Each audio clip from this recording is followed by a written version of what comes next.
Democracy का सबसे बड़ा प्रॉब्लम क्या है? करप्ट लीडर, अनएजुकेटेड लीडर और अनअवेयर पीपल जो उनको वोट देकर इलेक्ट करने वाले हैं। आइए समझते हैं इस वीडियो में। नाउ इमेजिन अ कंट्री जहां पर 80% लोगों को इस बारे में कोई अवेयरनेस ही नहीं है कि एजुकेशन क्या है, पॉल्यूशन क्या है, करप्शन क्या है, उनके देश के जीडीपी क्या है, उनके देश का पर कैपिटा इनकम क्या है, उनके देश का इंटरनेशनली रिलेशंस क्या है, उनके देश का बॉर्डर सिक्योरिटी कैसा है, इस बारे में उनको कोई पता ही नहीं है। In this situation democracy become just a tool to dictate them indirectly.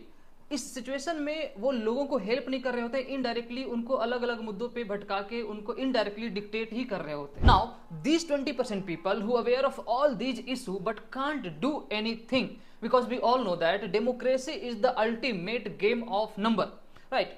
So no matter how aware, how educated you are, you can't beat these 80% fool and stupid people in voting system. फिर बात आ जाती है कि ये 80% लोग vote किस चीज को देख के कर रहे हैं। तो ये वोट करते हैं हिंदू मुस्लिम पे, ये वोट करते हैं मंदिर मस्जिद पे, ये वोट करते हैं कि कौन नेता किसको गाली दे दिया, ये वोट करते हैं कि इमोशनल होकर। बात समझ रहे हैं? और यही एक सिचुएशन होता है जहां पर लोकतंत्र कमजोर होना शुरू हो जाता है। लोकतंत्र को मजबूत बनाता है एक जागरूक जनता जिसको इस बारे में पता है कि कौन अच्छा लीडर है जो हमारे लिए, हमारे देश के लिए बेहतर है और कौन खराब है। और most of the time specially in India educated लोगों को, अवेयर लोगों को, जो सिचुएशन को समझ रहे हैं, जो सवाल कर सकते हैं, वैसे लोगों को शांत करवा दिया जाता है ताकि वो दो चार चूतिए टाइप बाबा को, दो चार एक मूर्ख नेता को, उसके आत्मा ना आहत हो जाए, उसकी धर्म न संकट में आ जाए, इस वजह से उनको शांत करवा दिया जाता है, उठा के जेल में डाल दिया जाता है।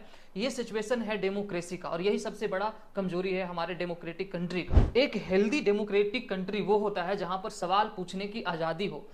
डेमोक्रेसी का मतलब सिर्फ वोट डालने की आजादी नहीं होती है। जो वोट डालने वाले हैं वही मेंटली इल है, तो फिर डेमोक्रेसी का क्या ही लेना देना।